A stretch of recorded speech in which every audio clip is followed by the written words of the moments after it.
জীবনে প্রথমবার বইমেলাতে যাওয়ার অভিজ্ঞতা কেমন ছিল, কি করলাম, কি কিনলাম, কিভাবে কাটালাম সারাদিন, তার পুরোটাই থাকছে এই ভিডিওতে। সো হ্যালো এভরিওয়ান, আসসালামু আলাইকুম, welcome back to my YouTube channel. আজকে ফাইনালি আমার একটা স্বপ্ন পূরণ হতে যাচ্ছে, কারণ আমি যাচ্ছি বইমেলাতে।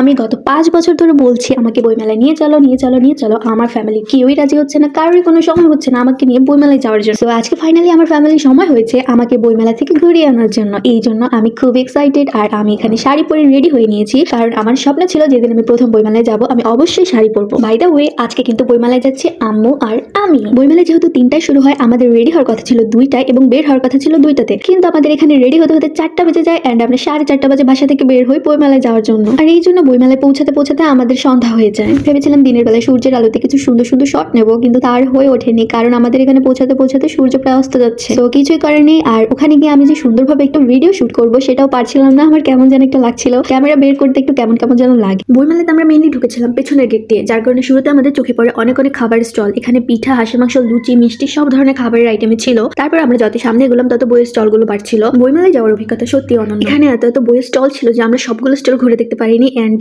লাস্ট গেট পর্যন্ত যেতে পারিনি। আমাদের এমনিতেই যেতে যেতে সন্ধ্যা হয়ে গিয়েছিল। তারপরে যদি রাত হয়ে যায় তাহলে আবার ফ্যামিলি থেকে ভাইয়া বাবা অনেক বকাবকি করবে, সেই জন্য আমরা তাড়াতাড়ি কোনো রকম কয়েকটা স্টল ঘুরে ঘুরে চলে এসেছি।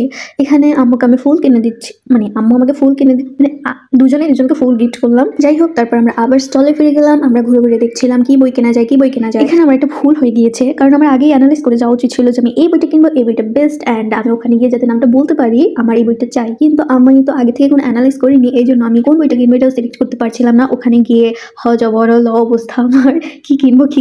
আর ওখানে তো দাঁড়িয়ে দাঁড়িয়ে পড়া যায়, কিন্তু সেরকম ভাবে 2-1 লাইন পড়ে তার ফুল গল্প সম্পর্কে আইডিয়া পাওয়া যায় না। তাই আমার একটা চরম শিক্ষা হয়েছে, পরের বার যখনই যাবো তখনই অবশ্যই আগে বইয়ের নামটা সিলেক্ট করে যাবো যে এই বইটা কিনবো। চারিদিকে শুধু বই আর বই, নতুন বইয়ের ঘ্রাণ, সব মিলে খুবই ভালো লাগছিল। মনে হচ্ছিল আরো কিছুক্ষণ থেকে গেলে আরো বেশি ভালো লাগতো, কিন্তু আজকে যেহেতু সময় নেই তাই আজকে আর হলো না। বাই দ্য ওয়ে, বইমেলাতে গিয়েছে আর কোনো সেলিব্রিটির সঙ্গে দেখা হবে না, এটা তো হতে পারে না। আমার হঠাৎ করে ডক্টর সাবরিনার সঙ্গে দেখা হয়ে যায়।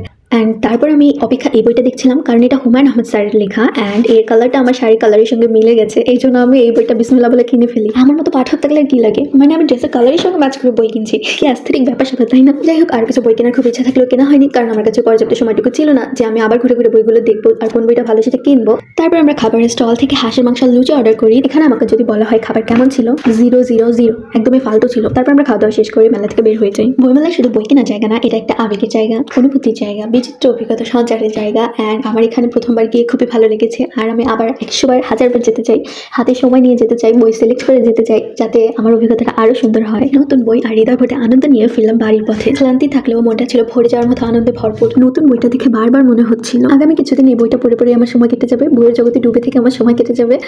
আর আমি তো যেতে যেতে ভাবছি কখন বাসায় যাবো, কখন পড়বো, কখন উপন্যাসটা শেষ করবো, এন্ডিংটা কেমন হবে। অ্যান্ড এটা ভাবতে ভাবতে আমরা বাসায় চলে এসেছি। তো আজকে ঘোরাঘুরির এই ছোটখাটো ব্লগটা ছিল এই পর্যন্তই। সবাই টাটা, আল্লাহ হাফেজ।